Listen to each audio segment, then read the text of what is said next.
Hey guys, happy Friday. Welcome to Freedom Friday. And today I want to talk to you about rebellion is as witchcraft, guys. And we got a lot of people in the church that's one step away from being a wizard and a witch. How many of you know that, right? Why? Because disobedience, rebellion. And I'm going to show you that in Numbers chapter 16. We're going to talk about that. So many people have a hard time hearkening themselves or submitting themselves to a man or a woman that's called by God. They can't even receive a word because they're like, you know what? I'm just as holy as them, right? I got a connection to God. Why should I listen to you? Why would God send you? I can hear from God too. And so they can't even receive. They can't fall under a leadership of an anointed man or woman of God because they feel like, you know what? Why do I need to listen to you? And we see that there is a group of people from the Reubenite tribe that go up against Moses. And they decide they don't want to listen to Moses anymore. Why should we listen to you, Moses? Why have you exalted yourself over us? And so they cause all kinds of controversy within the community. They begin to come up with all of these, it begins to have strife, whatever, bringing other people into it. And then now they're questioning Moses. And, it's just a whole big stink, right? And this is not the first time that you see this. You see this also in, with Miriam, Moses' own sister. She was like, why do we have to listen to Moses? Why does he think he's the only one that hears from the Lord? We too hear from the Lord. We too are holy. And, they just kept dismissing Moses, right? And the Lord said, touch not my anointed and do my prophets no harm. But, sometimes people have to learn a tough lesson.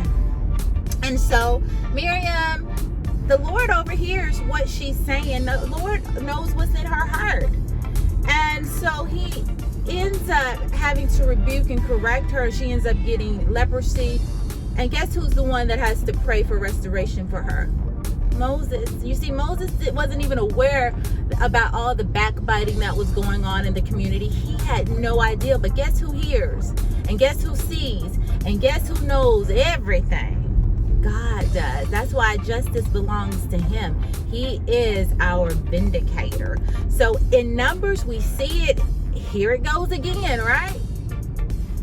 So these people won't fare as well as Miriam did, But Korah, gets everybody worked up in the community, and Moses hears of it, and he falls on the ground, and he basically says, let the Lord judge between us.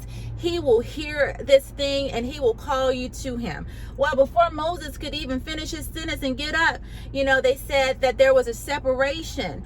Basically, people that the Israelites that believed in Moses, that were with him, they separated from Korah. And here's a word, guys. Sometimes God will cause you to separate from a group, from people, because he doesn't want you to take part in the destruction that's going to take place.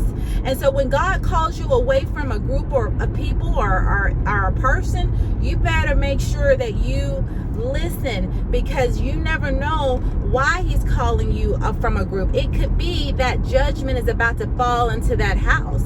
Judgment is about to fall upon that group, and you do not want to be around when God is about to bring the wrath, right?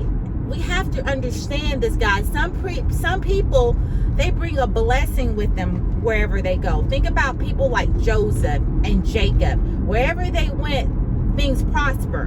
But when they left, oh my gosh, the prosperity, the goodness of the Lord, the blessing went with them. Now, we have to understand, just like the blessing can go with someone, curses can go with someone too. I want to take you back into the scripture where you have Joshua and you have Achan. Remember, Achan was in the group.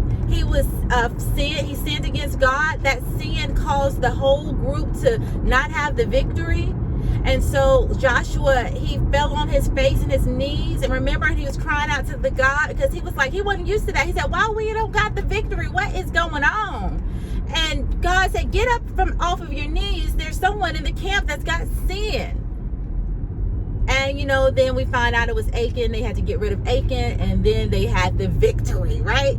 Some of you all are hanging around people that are so in rebellion to God. They're in witchcraft, they're in disobedience, and they're not, the way they live behind closed doors would just make you ashamed, the Bible says. It's a shame to speak of what these people do. So you have to just know that God knows best. When he calls you to separate from a group of people, no matter how sweet and nice they seem, there's a reason. And you had better listen so that you don't fall into the enemy's camp.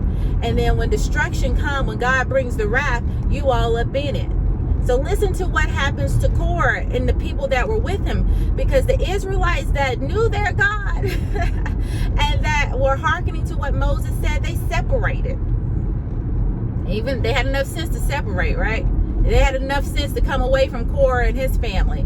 And the scriptures in Numbers 16 say that Korah and his toddlers and his wives and all of them stood outside their tent.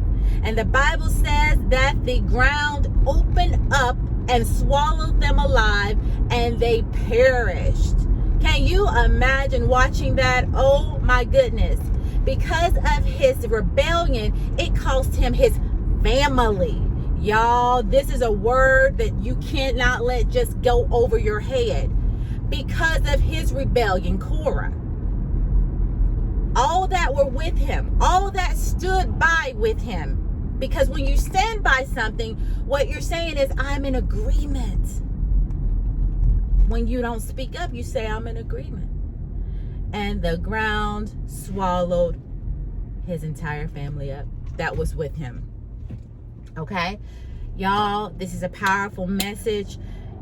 Just because God chooses someone to be in a leadership role, it doesn't make you any less loved. But God chooses and he raises up people to be in leadership, chosen vessels to do his will.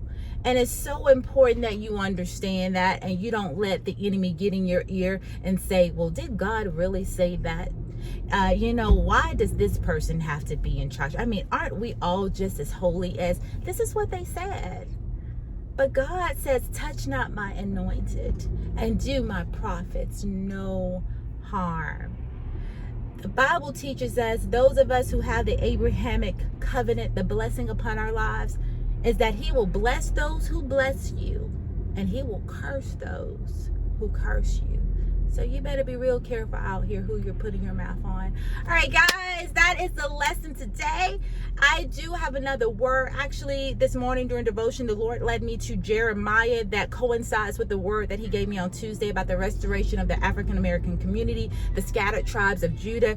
And it's powerful, y'all. I'm still trying to piece it together. I'm going to really sit down and really study that this weekend, and just let the Lord just reveal whatever it is that he wants to speak to my heart about that. But when he keeps showing me different books and connecting a message, I know that it's pretty powerful and it's pretty impactful, and it's something that is needed to be known in this particular season and timing and hour. So I want to get before the Lord and just really unpack that, because it's so deep, y'all. The word of God is so good, and there's so many mysteries. He says, sit down with me and I'll show you a mystery, my love. And man, that's the best stuff, right? Let God show you some mysteries. Get in his corner, right? Because he only reveals the deep things. He only reveals the secret things to his friends. So we want to be friends of God. It's so good to walk with the living God. All right, guys, I pray you have a blessed day. Remember, you are the head, not the tail, above only and never beneath. Mwah. Have a great Friday.